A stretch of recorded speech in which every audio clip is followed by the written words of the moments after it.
young girl lost her way. She ran away from home with the boy she thought she loved. The boy was not someone to love. He gave her yet he treated her like garbage. After some time with this man, he overdosed.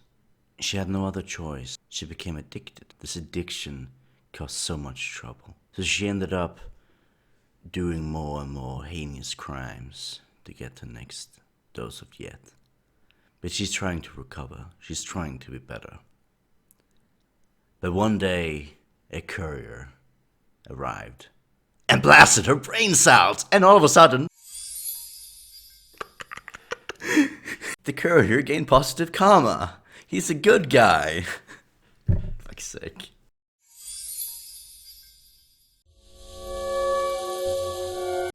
Karma in a Fallout game pretty much summarized to the idea of you do good, you get good karma, or you do bad, you get bad karma. And then there's 5 levels to this karma. Very good, good, natural, evil, and very evil. And if you are a certain karma, when you gain a level, your nickname will change according to your karma level. When you gain karma, it sounds like this. When you lose karma, it sounds like this.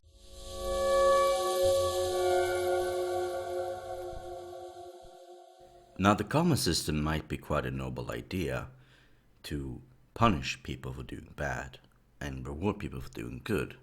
The only issue is, what is good and bad? The story of the woman in the beginning is one of these examples. It's not always easy to judge something as just good or just bad.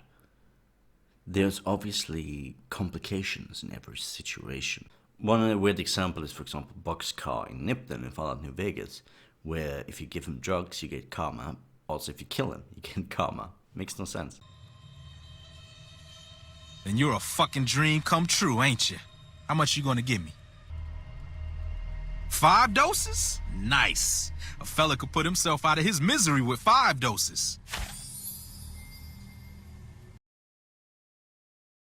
I should actually tell you the reason why I'm doing this video. So I got this idea while playing Fallout the Frontier. I know, topical. Playing the game, I stumbled across a karma problem. Now this is not a small thing, technically. So what happened was, I joined the Legion. I decided to try to befriend another faction in the game. That would be the Crusaders. These are the Mormon Brotherhood of Steel. It went well. I did the first quests, but then a problem arose. On my way back to the Crusaders, the Legion started an assault on the Crusaders' main base, and I had an option to make. Either I join the Legion attack, killing the Crusaders, or I let the people who I've sided with die, which I can't really do, so I have to kill the Crusaders. And I start shooting, so I started blasting. Pew, pew. Started blasting. Bang! Bang! Well, I don't see so good, so I missed. Then they ran away. I ran after them. Okay. Bang! Try to shoot him in the back. But I don't run so good either. Anyway, you guys all think I'm a hero, and I'll accept that responsibility. Yeah, I lost karma killing armed Brotherhood of Steel Mormon people. That's nuts. Okay, imagine me killing Mormon missionaries of the day. You know, they come knocking on the door, asking if you've read the Book of Mormon, and I start blasting. Then I can understand I can lose karma because those poor missionaries. Yeah, that's awful. But these Crusaders, who was lopping as Crusaders, by the way, they ain't innocent. But the issue with me losing karma shooting these people means that the dev thinks they're good, and I am bad for killing them. I had a talk with Odin, the Crusader lead for the Frontier, and I asked him about this, and he claimed that the Crusaders are good. He claimed their purpose is to help build infrastructure and reclaim the cities, or rebuild the cities, I should say. But he did also accept that my point that having to lose karma is quite a bad thing. Because, for example, you can push the narrative that Mormons are not inherently good. And you can use this by an example Odin actually showed, was the Denites in Missouri. which actually led to Missouri killing every single Mormon in the state because they were so bad for them. And these Mormons were terrorists. They were awful. So you had no other choice.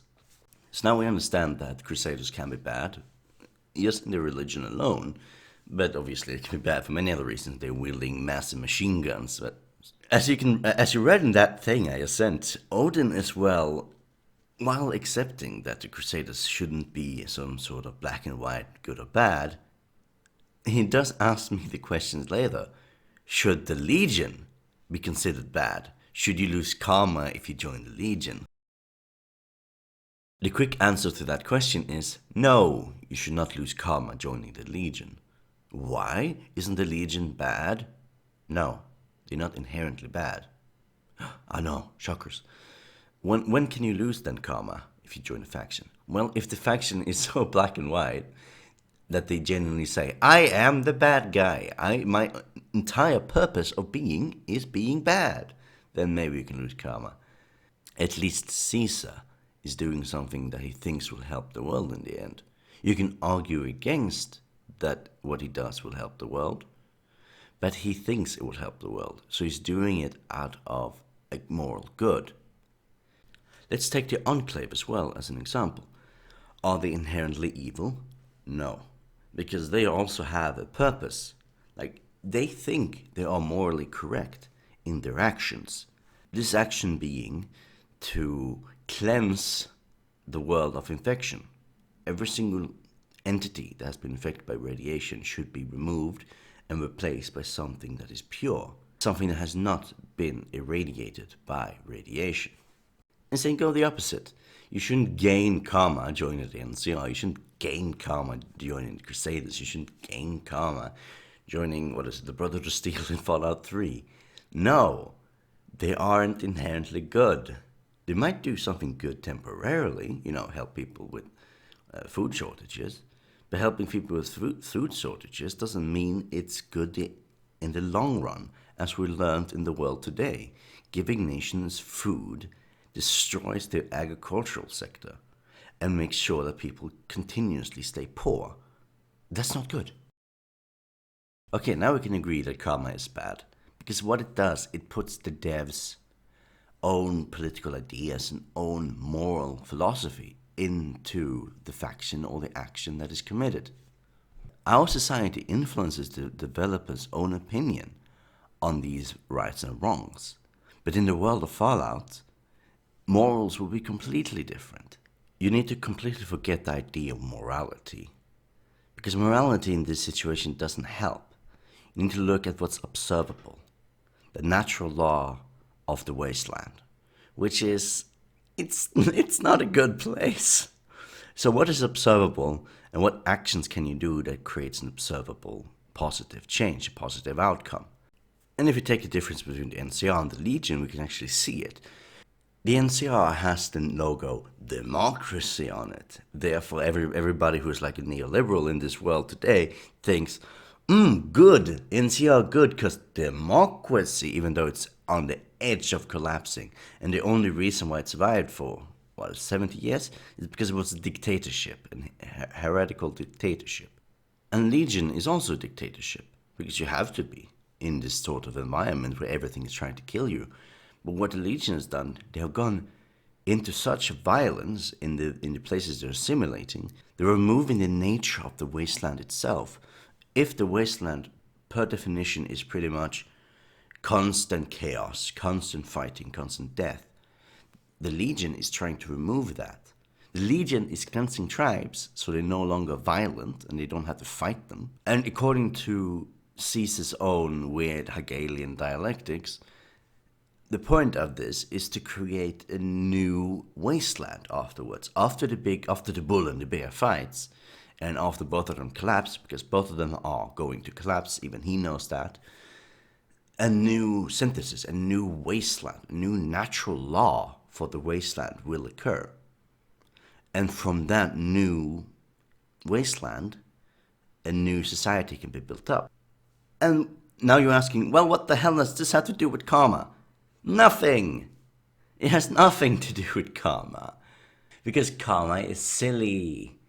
Morality in this game is very silly. It's not something that should be implemented. I mean, there are mods to remove karma, which is fine.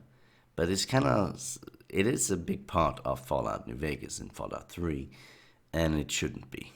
While it's not too pushy in the game, for people who are not as smart and understand karma, for example, the Frontier team, cough, cough, cough, cough, they put karma into joining a faction or killing a faction member, which they deem good or bad. It's like, who the fuck are you to deem something? God damn. Still, just imagine, you have an RPG where everything is about bad and good. So you can only choose one path, because that's the one path the dev thinks is good, and there's no other path because you lose karma. It's like, what the fuck? That's not my RPG game. I want to roleplay. I want to play as the morally weird people. I want to do weird things, but I don't want you to punish me for roleplaying. Also, let me understand myself. Let me read about them. Let me hear them out. Don't just tell me when first time I met them, going, they're bad. It's like, let me understand why they're bad. You don't have to tell me, you don't have to scream to me saying they're bad. Like, maybe they're very charismatic, but they're very horrible people. But let me find out.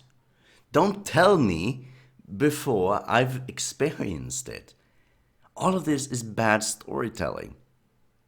And yes, it again, to give New Vegas and 3 some slack, again, they don't push it too much. The only thing I really hate it in is when you steal something. So you can join what they deem as bad characters. You can go into their house and you lose karma when stealing something. Like, why am I losing karma from a morally bad person? It makes no sense. It's all very silly stuff. Do not have karma. Karma bad. The end. Karma doesn't represent actual feasible action in a world like this. It's not good.